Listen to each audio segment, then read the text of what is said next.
My name is John Eckhart, and I'm here with Taralinda Willis, who's the CEO and one of the co-founders of Curate Solutions in Madison, Wisconsin. And we're here to talk about Chapter 3 of the Startup Owner's Manual by Bob Dorf and Steve Blank. And this is literally a Bible on how to start a company that many entrepreneurs have gravitated towards. And there's a particular process described in the book and a set of problems that their authors are trying to guide entrepreneurs from avoiding. And it's great to have a conversation with entrepreneurs who are building great companies to see what aspects of the book resonate with them and what other suggestions do they have for entrepreneurs that are out there in the field. So Taralinda, thank you for joining us today. Yeah, thanks for having me, John. And I thought we would just start by, I wanted to ask you, how did you get interested in entrepreneurship and how did you become an entrepreneur? That's a great question. So it wasn't something that I ever thought that I was going to be when I grew up. The stars just sort of aligned and had this opportunity. I was going through an MBA program, and in that experience was always looking on the sidelines of some pieces my friends were doing, and my husband actually was always working on tinkering things. And through that experience, we got into the Generator program, which is a nationally ranked startup accelerator, and that's how we launched Curate.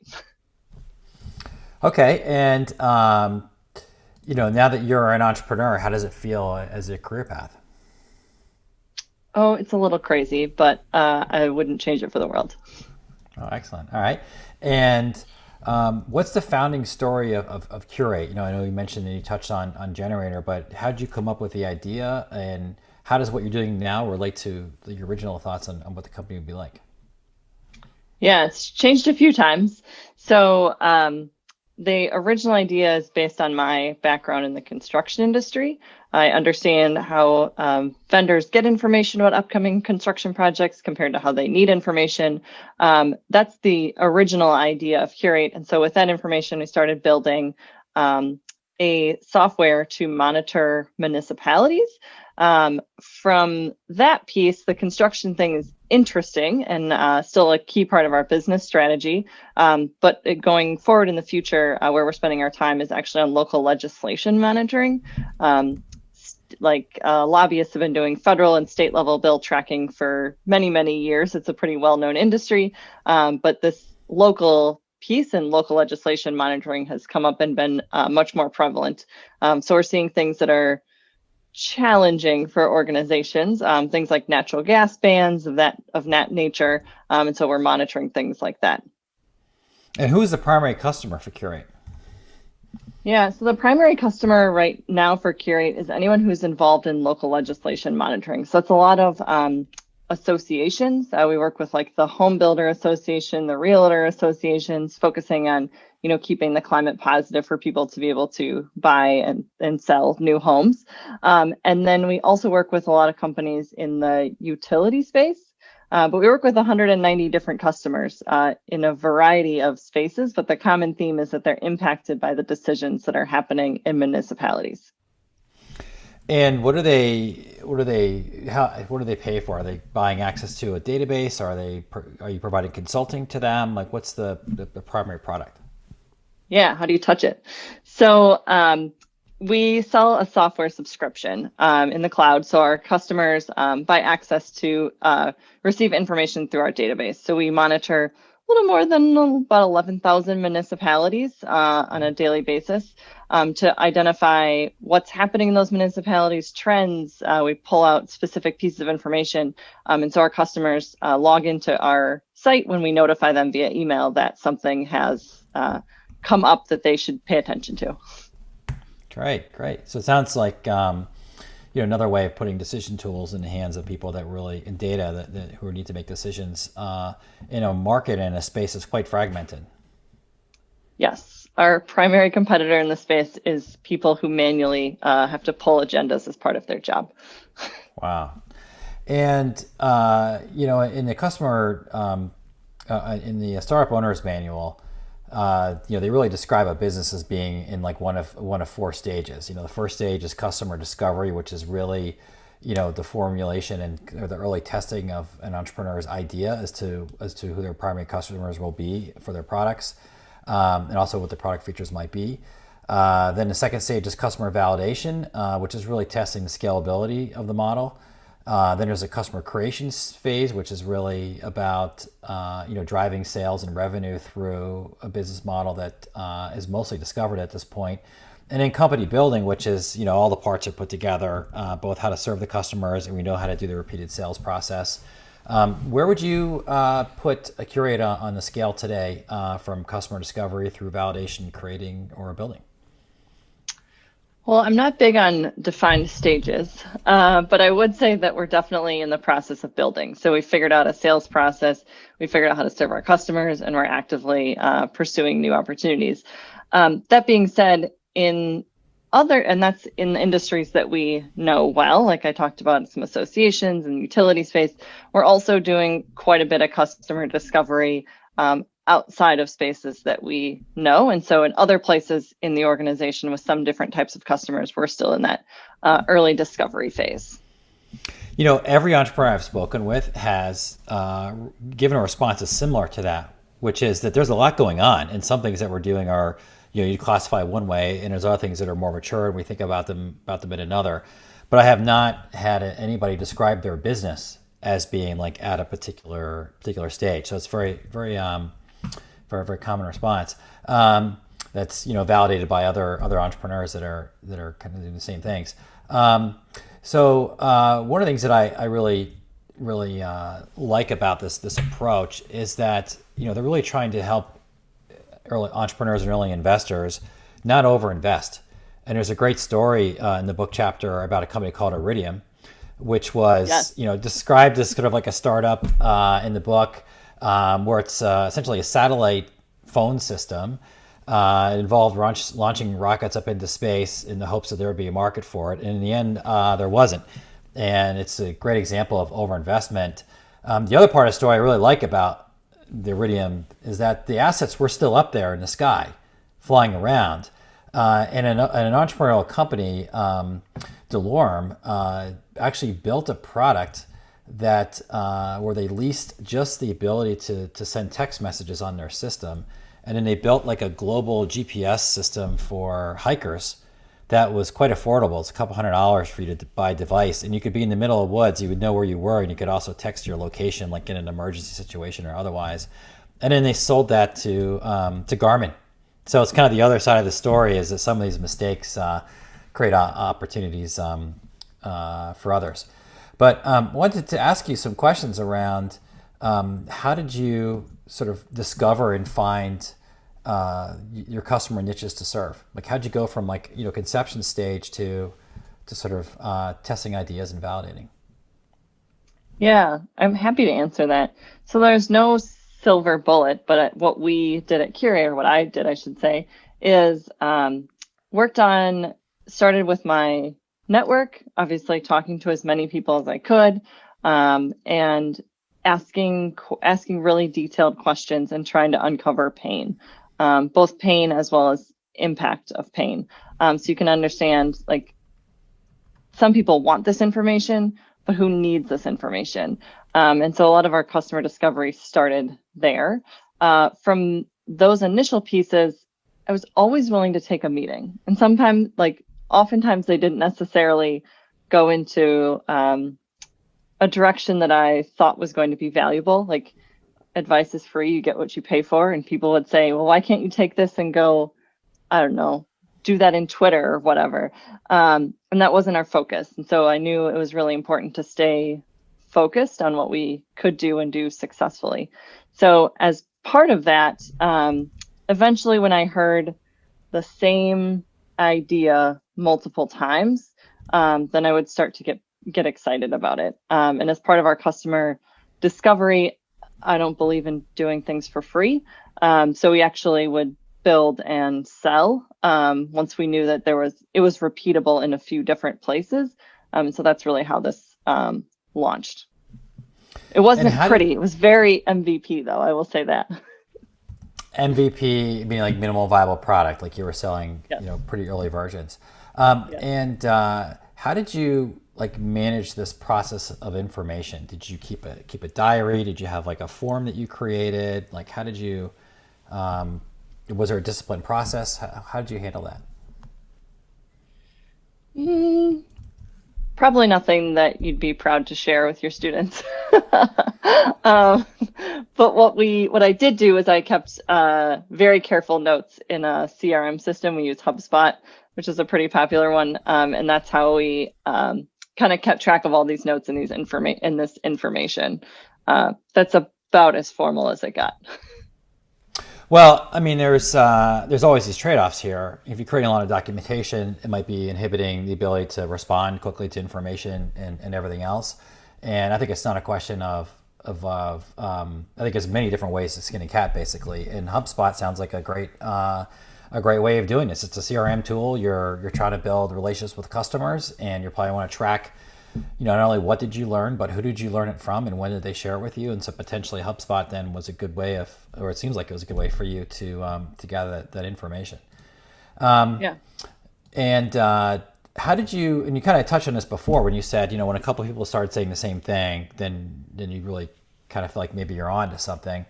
But how did you avoid, startup ping pong, which is something I've often seen advising entrepreneurs, is they have one meeting and then they think, oh, I'm going to do this. And they have another meeting and they're like, oh, I'm going to do that. Yeah, it's perfect. So how did you fall into that trap, or what were some of the tricks that you used to not have that happen?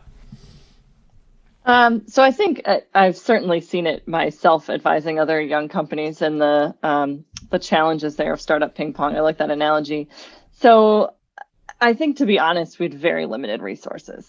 And so if we wanted to make a change in direction, we need to be really strategic about it. And I think that helped us avoid some startup ping pong.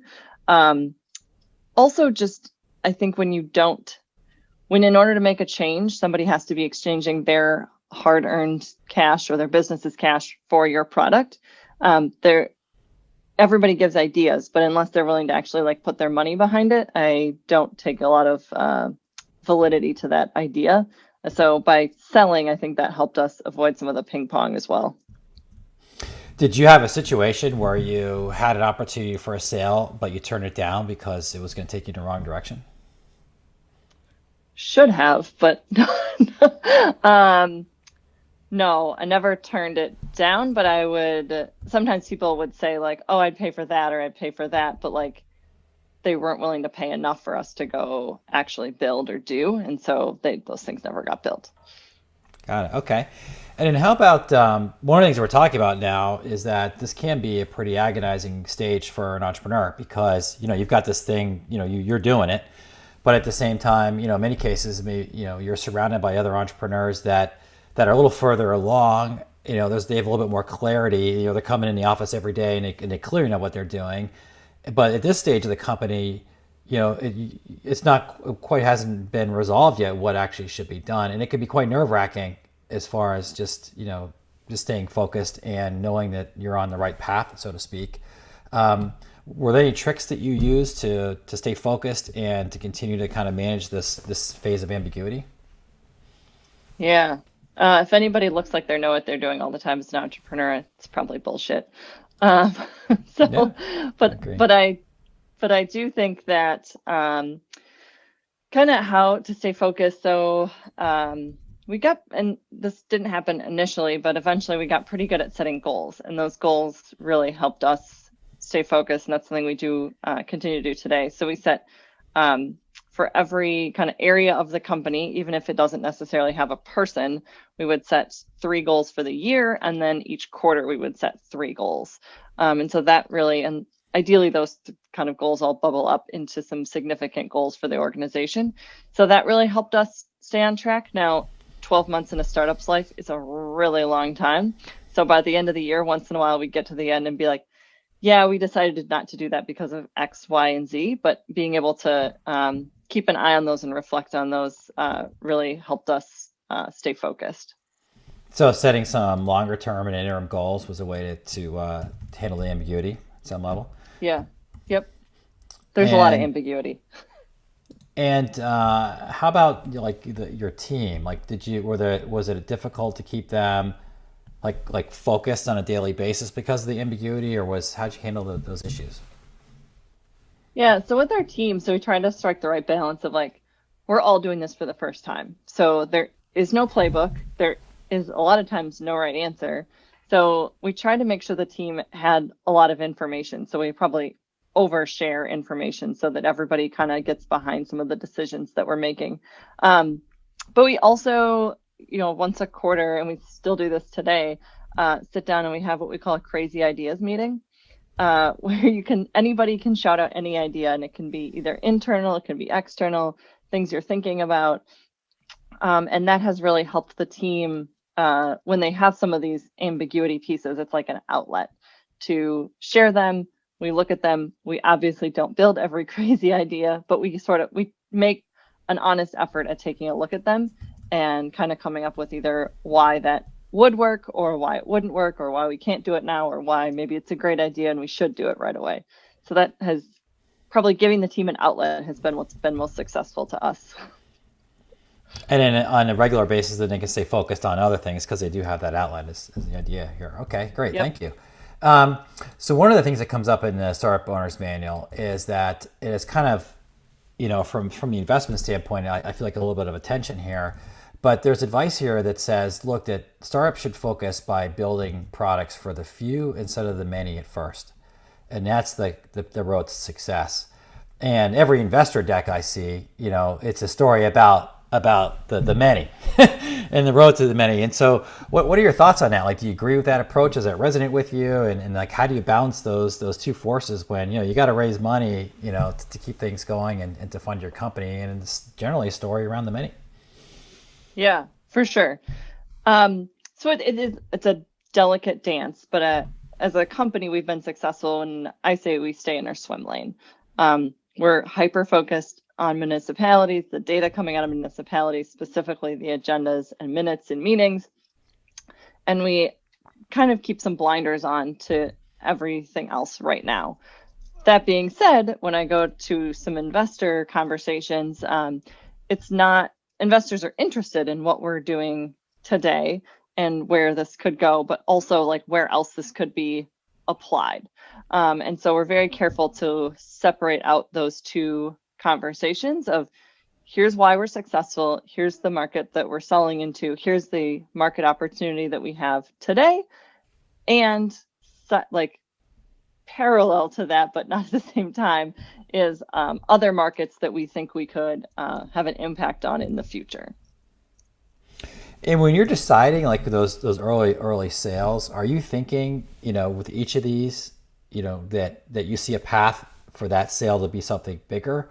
Or is it just an opportunity to learn from a customer and maybe it'll be something bigger, maybe it won't, but at least you have the sale, at least you have the relationship? Yeah, so probably, do things that don't scale, right? Is essentially in some of your early customer conversations. And we did a lot of that. So we took on a lot of ideas, some weird things. And then, I think our first 10 customers, we were willing to do a lot of manual work to make the pieces put together if it couldn't be automated right away. And then after that, then you start to look around and be like, okay, what of these where are the similarities in these customers and how can we start to automate, different pieces and make sure that this is scalable in certain places. We're still fixing problems that I did with some of our first 10 customers, to be perfectly transparent, because they receive a product that isn't what it is today. And so that's a challenge for the team. That being said, I'm happy to continue to service them and do that because they've been such a part of our growth story. But that is certainly a challenge that has to be sorted out, I guess. There's one of the things that is focus of this chapter is this discussion of these customers that you're describing now. Early evangelists is the term that Steve Blanks and Bob Dorf use. And define them as visionary customers who buy unfinished and untested products because they have such a passion for the problem. They have this thing. And so I want to ask your thoughts on that. Like, are there good early evangelists? Are there do you have a way of thinking about that space? Yeah. So for us, early evangelists received, we just emailed them a spreadsheet. Here's the data. This is what we have. And people were happy to have it. And we took that information and we met with those people. We took that information and we then used that, how they used Curate, into building our web dashboard, which we use today. And that's gone through several iterations. So I don't know if there's a good evangelist is somebody who's going to continue to have a good relationship with the company. I've always been surprised that people are so happy to talk to you in the sales process. And then once they use it, they're sort of like, yep, it works. Like, leave me alone. And so being able to make sure that you're selling to the right people initially and like set expectations for what you need as a company for feedback. And we've started to be better at doing that with some of our customers who are in new or interesting industries that we need to know more about. Yeah, it's really helpful advice. And one of the things that I often think about in this space is that the early evangelists that they describe in this book and as part of the lean startup approach seems very similar to me to a book that was written decades before called Crossing the Chasm by Jeffrey Moore, and they describe in a notion that that look like you'll often have these early adopters that are really excited about working with you, but they're not good indicators of what the future market looks like, because you're basically selling to hobbyists and nerds, and they may not be representative of the broader market. And you could invest a lot in serving that and never grow into a broader market. So what are your thoughts on that? Do you have advice on how to make sure that you have a smooth transition from those early adopters to the larger market where there's a lot more value?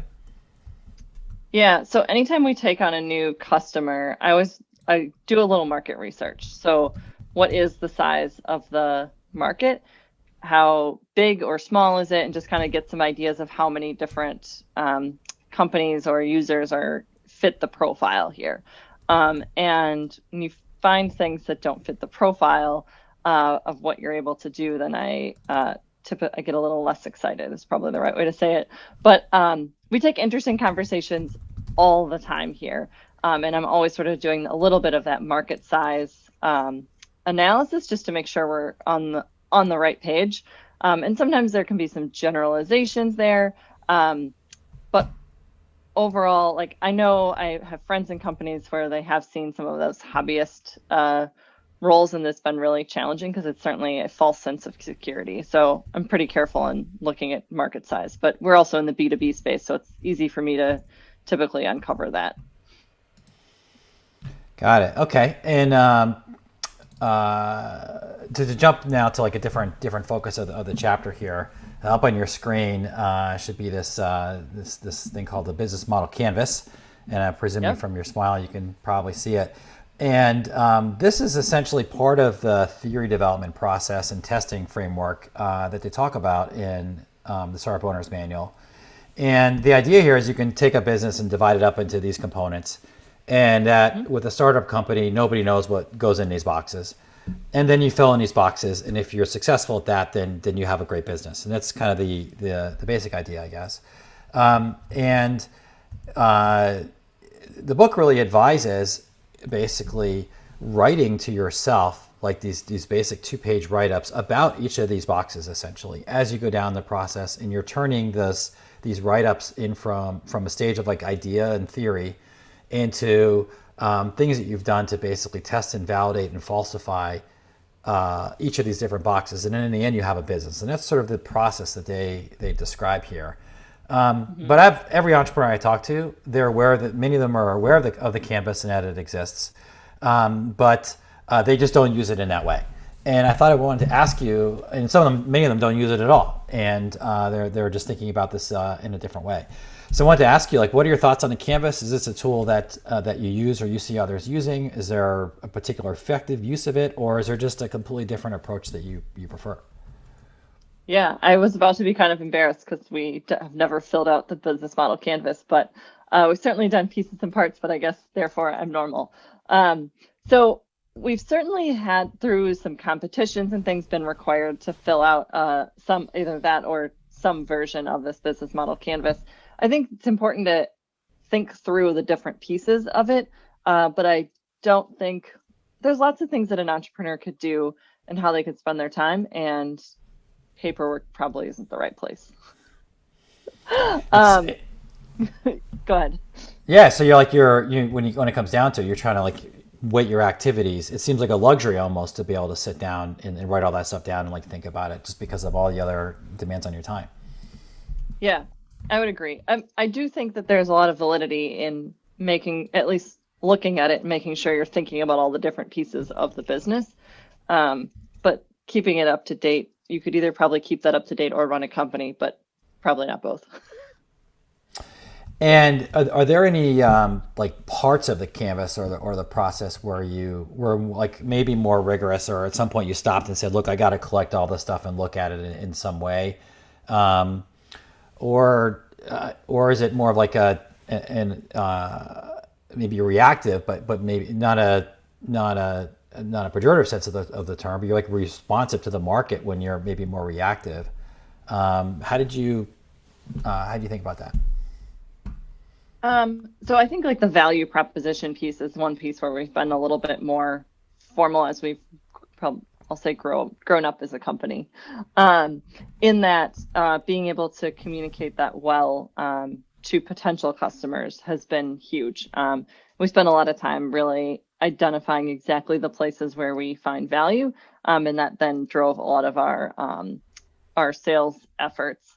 Um, the other place I think we were probably a little bit more formal now, I guess, is customer segments.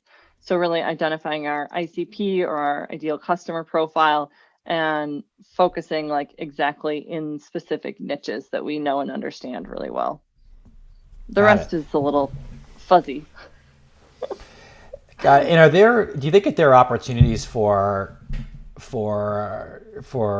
in more generically and broader, not just in your case, but for an outsider to add value, whether it be like a business accelerator, investor, or somebody to basically say, hey, I'm going to pick up channels, and I'm going to think on that on behalf of the company that I'm working with, because I know they don't have time to do that, or Yeah. some other part of the matrix, because like you said, like there isn't a lot of time to think about any given piece of this, let alone the whole thing. Yeah, for sure. I think there's a huge value. And I mentioned I went through Generator, which is a business accelerator program. I think there's a significant amount of value there in like having people help you think through all the different pieces that maybe you're not thinking through. And then I surround myself with a strong network of advisors as well as a board who is always challenging me on some of these pieces, and is also willing to roll up their sleeves and help as well. Got it. And what do you think when you're thinking about?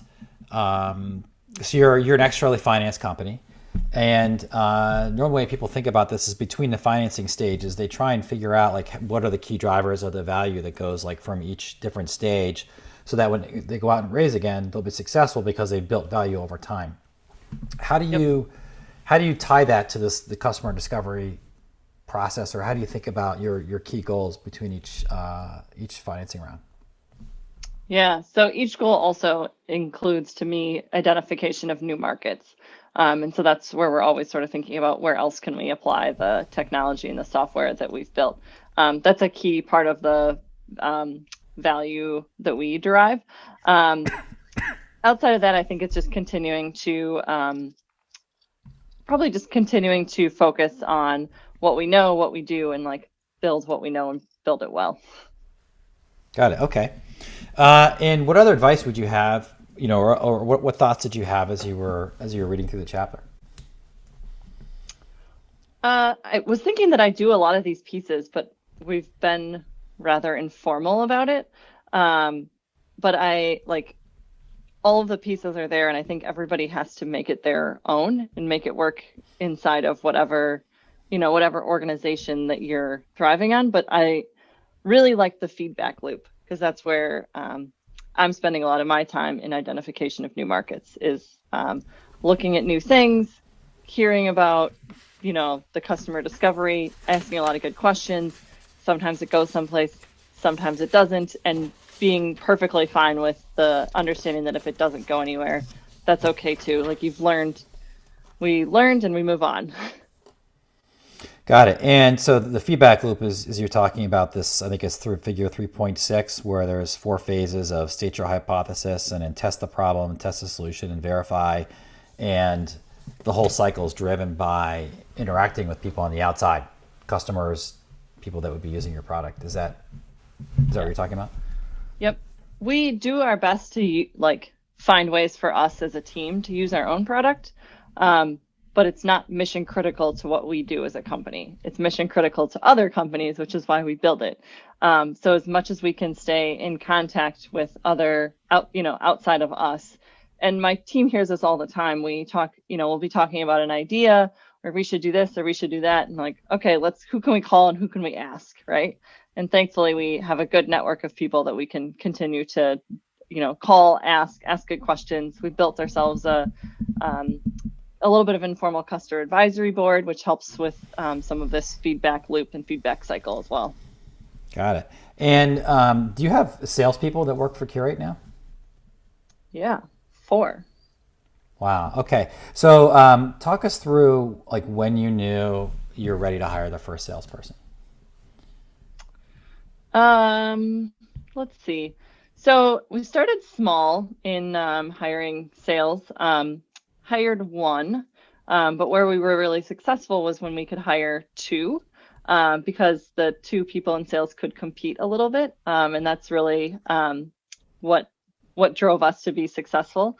And then it also, sales is such a irrational sport is probably the right way to describe it, in that why people buy can be irrational. How you approach the things, it doesn't always make sense. And so kind of learning from 2 different approaches was really helpful to us.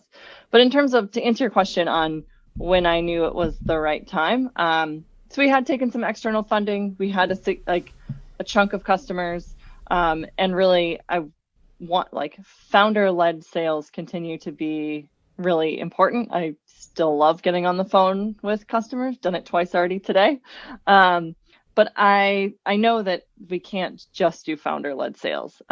People buy from me, they see my passion, and in order for the company to be successful, we have to be able to replicate that.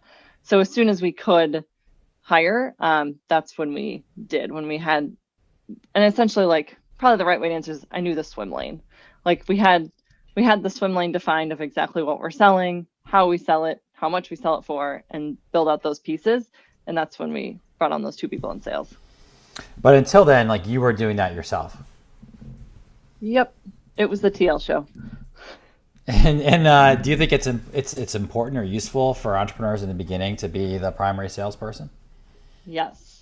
I'm very passionate about that. And I also believe in selling before you have a product, because people are so much more honest and open about their problems and their pain and what they need, compared to once you are trying to get something to put a proposal in front of somebody. So I always encourage people to reach out prior to having a finished product. And then if it's a good conversation, you always can loop back with that person that you had a connection with.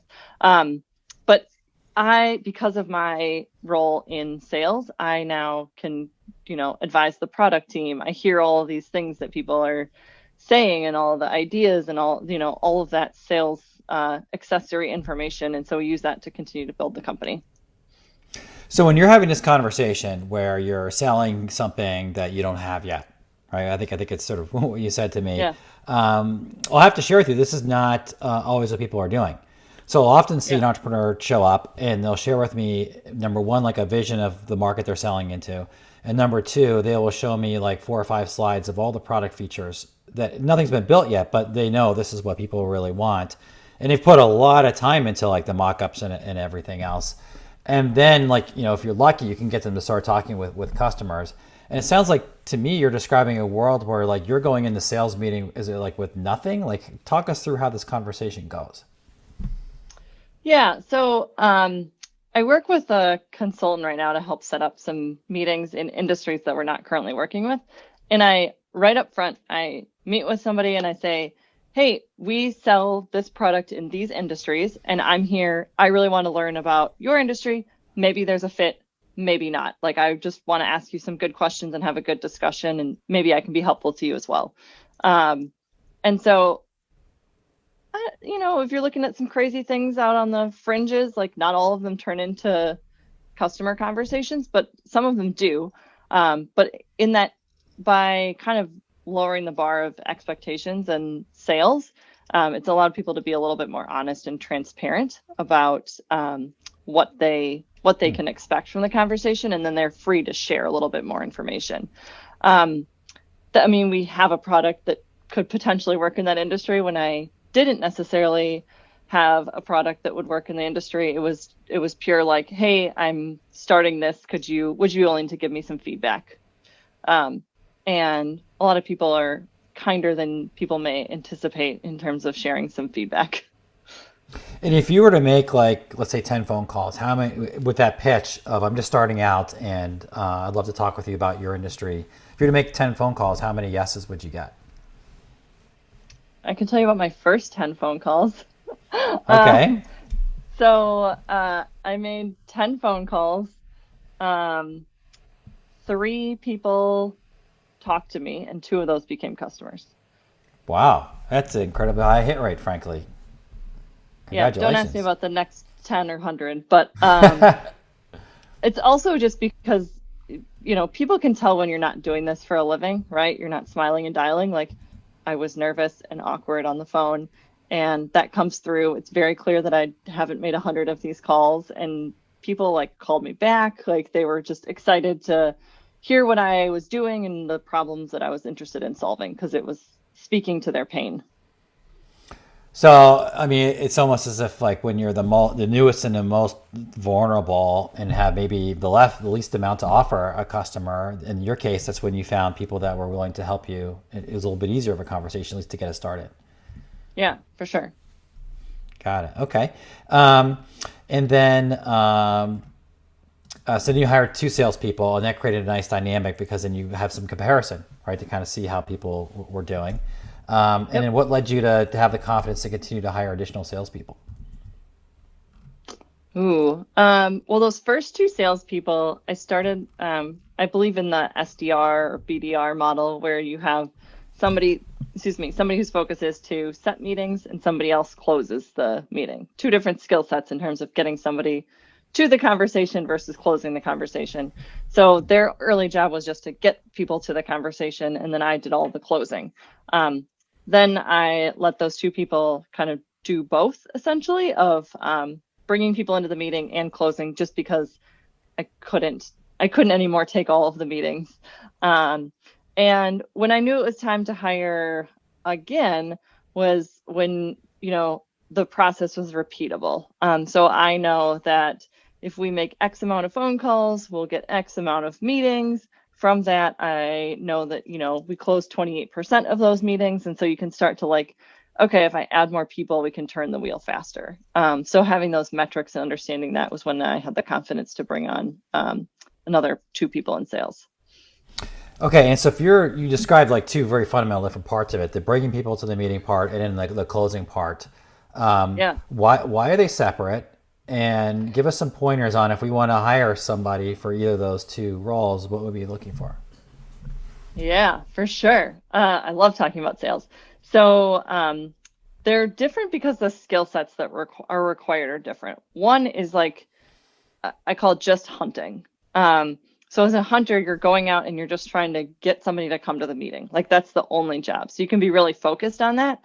And as an account exec, then you're focused on both the hunting as well as, well, you do less hunting. You do a little bit of your own pipeline, but you primarily build relationships to get deals across the finish line. Some people are good at both pieces, hunting and relationship building, not always. And so by segmenting it out, then everybody stays really focused, and we can keep everybody's metrics in line and keep a good eye on everything that's going on. So that's why we separate out. I also hired a sales coach who has been really beneficial to helping me manage the sales process. Excellent. And is there a third person once the sale is made that continues that relationship and makes sure that they're happy over time? Yes. Then we have a nurturer who is also known as customer success. So she manages everything from renewals to I can't log in, I lost my password. Got it. In the beginning, were you doing the nurturing as well, or is that one of the other co-founders? Yeah. I did the nurturing as well. That actually helps me a lot because then I was able to understand the challenges that people had. And like, to us, as you build something, like, of course it makes sense, but to somebody who maybe is challenged by technology. I'll say that delicately. Those things can be really difficult. So understanding where people are getting stuck, as well as how are you using it? Every time I get on the phone, like they were like, I'm having a challenge with this, and like, well, why? Why are you doing it that way? What's your end goal? And like understanding more about how they're using it helped us then build better features to support our customers. Got it. One of the things that I feel around entrepreneurship is that fundamentally there's an information problem that's being solved here. It's like, what do people want? How do we get it to them in the right way? And what keeps them around? What keeps them happy? Are they continually happy? And I think that companies that are designed where the CEO is all immersed in all parts of that are better positioned to, not stumble, but also to like discover like really genuine relationships and build them to make sure that solving problems. It sounds like it's exactly what you've been doing. So Yeah. it's fantastic. Are there any other like components of the business that you think a CEO like must be immersed in to make sure that the company is successful? Ooh. I stay pretty immersed in a lot of different pieces. But I think staying top of mind in with the sales team as well as in product and like what we're building. I sometimes provide a little bit of the glue between all the different departments in provide some direction into what's being built, where is it on the list, and what maybe should be moved up or down. So I stay pretty involved there as well. Excellent, thank you. So maybe coming towards the end of our conversation today, but I wanted to ask you, if you're writing this chapter, was there any parts of it that you would say like, they should have talked about this, or at least foreshadowed this topic, or I hope they're going to get into this later in the book, or are there things that just didn't really stick with you, and you're like, that probably wouldn't work for me? So thoughts on how to improve the chapter? Ooh, turning it around on me, John. So probably, I think the business model canvas idea still needs a lot of work. I think that it can be helpful initially, but just it can also be very time consuming, kind of like what I said. So that's probably the only part that I was like, oh, that doesn't make any sense. But I think the rest of it, but everybody has to put their own spin on it. Like it doesn't, if you follow this as a textbook, I don't think you would necessarily be super successful because you have to make it your own. And I think that's the key takeaway for me. Like when I think about the business model canvas, and I'm glad you brought that up. One of the things that I wish it had that it doesn't have yet is some of the tools that are built around business to help people run companies are tools that make it harder for you to lie to yourself. So for example, if you make a spreadsheet and you basically say this thing is going to cost so much money and it's going to cost me so much to acquire customers and it's going to yield some amount of revenue, that number at the bottom is going to be positive or negative. And if it's a negative number, like you might believe in everything, but in the end, if the numbers aren't going to work out, you must stop or you must change something in some way. And because the framework forces your mind into that place.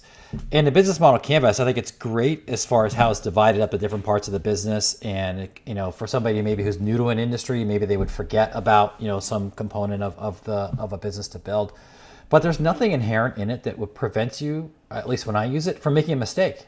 Like I can still lie to myself. I can say like, I've got this quadrant 3 figured out or whatever. It's a little bit helpful that I can kind of see that it is its own bucket. But there's nothing that basically says that you just wrote down, 2 + 2 is 7, and that's not going to work, right? And if I could find a way to like improve it so that it would be a system that would really help entrepreneurs stay on track and not, not have a tool that could help them lie to themselves in some cases, that would be great. Because if not, then sometimes I just feel like I'm filling out this thing, but I'm not really sure why I'm filling it out, right? Maybe I should just stop filling it out because it's not forcing a decision like a spreadsheet would, for example. Yeah, exactly. And entrepreneurs need a healthy dose of hope, and hope is free, but it doesn't pay the bills. What a great quote. Excellent. So any other parting thoughts for the entrepreneurs out there that'll watch this video? I don't think so. Thanks for having me, John. Yeah, thank you, Taralinda. It was really fantastic, and thank you for sharing your insights with us, and congrats on all the success so far. Thank you.